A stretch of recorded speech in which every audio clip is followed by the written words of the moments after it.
The idea of a road diet to us was absolutely insane. And in terms of the police department, we weren't interested at all.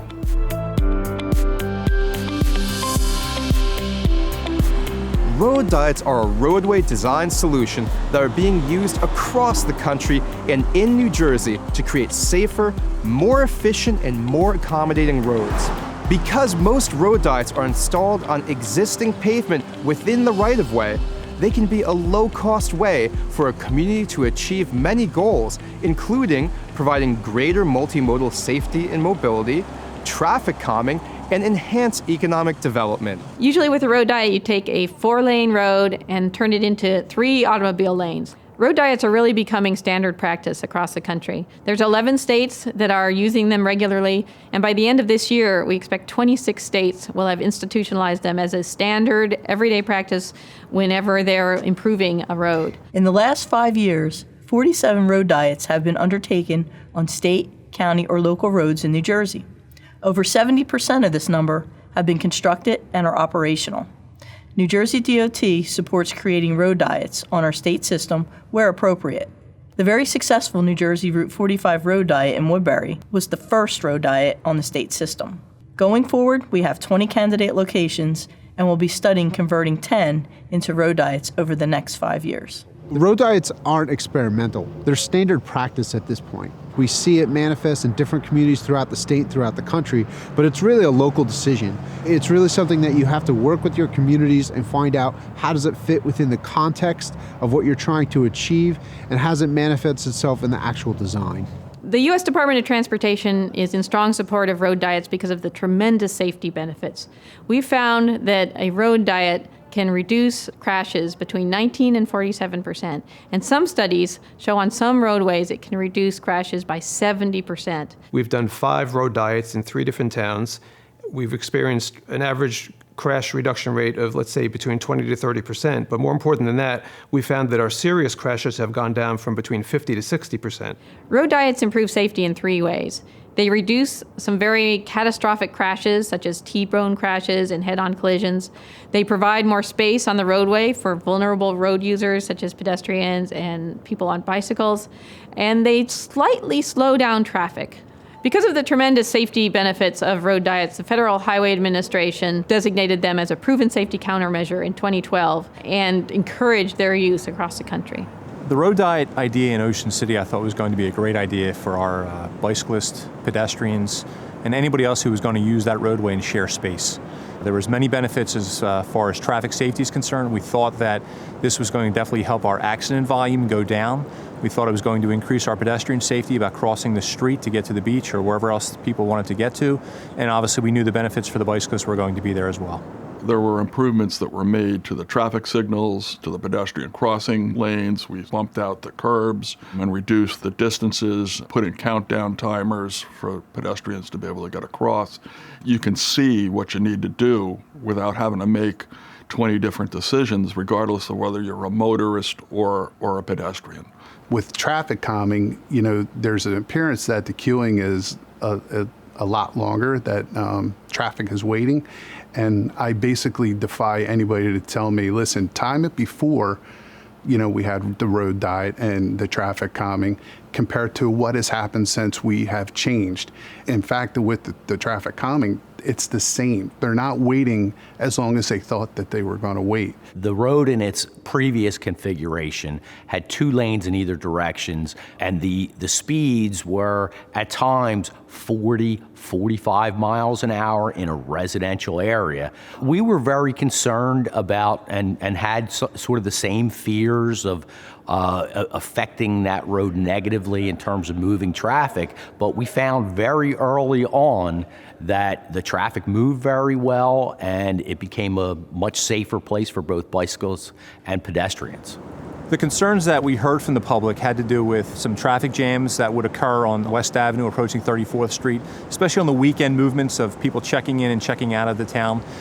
We basically sought information from our local engineer as well as the city engineer to kind of dispel those rumors and myths and get some education to make sure that wasn't going to be the case. It operates the same way it did before, but it is better respective of the surrounding land uses. We provide more opportunity for pedestrians to use the roadway, more opportunity for bicyclists to use the roadway. We are happy with the results of the road diet 5 years later.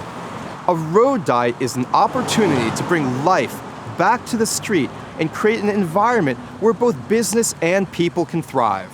Road diets can be a critical part of a community's economic development and downtown redevelopment strategy. I really think when communities adopt the road diets, the bike lanes, it really attracts people into your community. You know, we're a summertime resort. We need people in order for our businesses to thrive. Before the road diet, cars would just weave in and out of the lanes, just trying to get from point A to point B in the quickest way that they possibly could. Well, as a merchant, this isn't letting them see my business. This isn't even letting them think, oh, maybe I could get a haircut, because all they want to do is get out of town. This has made it 100% better, of being able to cross the street and shop the whole town. People don't understand that you have to see the downtown in order to appreciate it. And having a whole entire thruway going through your community doesn't make that happen. A road diet's really a tool in the way that we approach Complete Streets and our Complete Streets guidelines, and that how we look at roadways, how we look at investments in growing our communities, addressing their concerns, whether it be economic development, safety, or even just better connections within their communities. Here in New Jersey, we live in a congested state with roads that need to move a lot of traffic. It may seem counterintuitive to think that the number of lanes can be reduced and yet still maintain proper traffic flow, but under the right conditions, this makes perfect sense. The simple reason why is that 4-lane roads where through and local traffic is mixed don't have a steady flow of traffic. The left or inside lane is shared by higher speed through traffic and left-turning vehicles that slow down and stop to make the turn. As a result, you don't have 4 lanes of traffic flow. While there are a number of factors to consider, road diets have been implemented on facilities whose average daily traffic range from 2,000 to 26,000, with most roads having an ADT below 20,000. One of the biggest issues on a 4-lane road are left turns.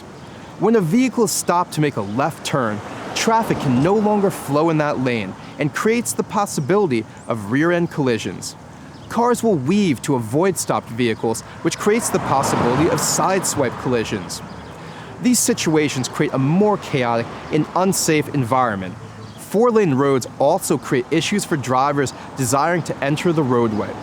There are a lot more things that the driver has to consider, especially when making a left turn onto the road where you have to look for a gap over multiple lanes of traffic as opposed to just one. For bicyclists, the lack of a dedicated facility coupled with higher speed differentials in a chaotic roadway environment can create a very uncomfortable and unsafe condition. For pedestrians, crossing a 4-lane road is much more dangerous and challenging because there's more distance to cover at a signal. At unsignalized crossings, the pedestrian needs to identify a gap across 4 lanes of traffic, and there are multiple conflict points along the way. A road diet consisting of a single lane in each direction with a center turn lane creates a much more orderly environment for safe travel. Left-turning vehicles have a safe place to wait before making a turn, have only 1 lane to cross, and they're not impeding through traffic. This allows a steady flow of traffic in the travel lane and also eliminates the opportunities for weaving and crashes associated with a 4-lane configuration. The added benefit of making it safer and more efficient for automobiles is that it also provides safer and more efficient travel for emergency vehicles by providing better sight distance, less lanes to cross, and a center turn lane that can be used to avoid traffic stopped in through lanes. Because of that condition, many locations have reported their road diets as having a positive effect on EMS response. And because of the extra space created within a road diet scenario, a bicycle lane or widened shoulder creates a safer environment for bicyclists, while pedestrians have a shorter crossing with less conflicts. Overall, it's a much safer environment. Sections of the Patterson-Hamburg Turnpike where we still have a 4-lane roadway were very similar to what we have in Patterson-Hamburg Turnpike. They were typically characterized by high levels of speed, different levels of weaving between the different turn lanes, and people stopping and holding up traffic because they're turning out of that left turn lane. And now with the road diet, it's a much more organized pattern of traffic. You have the turn lane where people know they'll be queuing up to turn. You have the through lane, which is very organized. You really don't have any options to move from that. And you also have the shoulders, which we didn't have before, which really provide an opportunity for bicyclists traveling the roadway and a buffer between the sidewalks and also the businesses that are coming on and off to the road. For many, many years, I would have to stand in front of council when this idea came up, and I'd have to explain to them what our concerns were for public safety and us. We really pride ourselves in our response time for calls for service. We tried to enforce or move towards any alternative that we could instead of going towards the road diet and traffic calming and pedestrian friendliness. We took the stance that we want to try and do this in terms of enforcement. And again, after, I would say, 8, 9, 10 years, we decided that, listen, our enforcement's not working the way we hoped it did.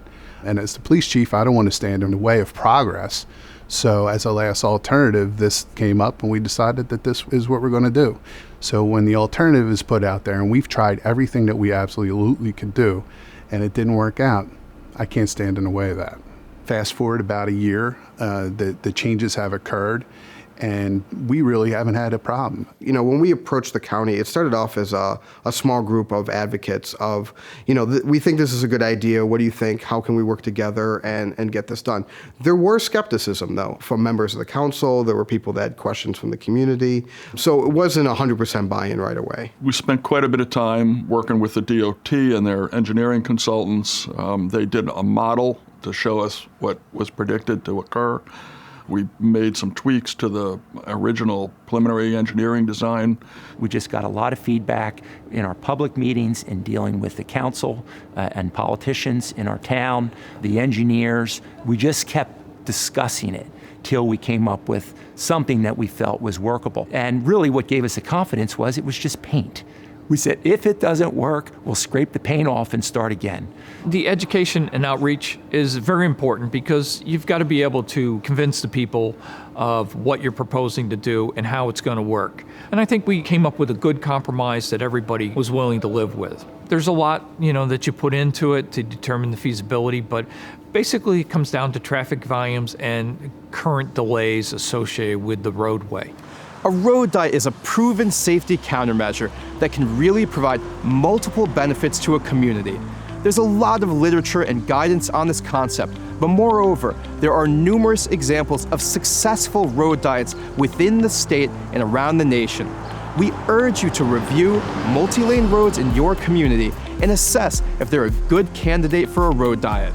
This was a solution to a major problem for us. Now we have a road that is accommodating pedestrians and bicyclists and the people who live on West Avenue. I would absolutely recommend a road diet to other communities. West Avenue has turned out to be quite a success, and you know, based upon that, we're looking at doing studies on other roadways within Cape May County and make it safer for pedestrians and for bicyclists. We would definitely recommend a road diet to other communities, you know, if the circumstances allow for it. You just need to spend the time doing the planning and the engineering work and working through the concerns that people come up with. In the end, it will pay off. I would absolutely look into the option of road diet in any community that has some of these older infrastructure facilities, whether it's a 4-lane road or otherwise. It really gives you an opportunity to revisit what that roadway or what that facility should mean to that community.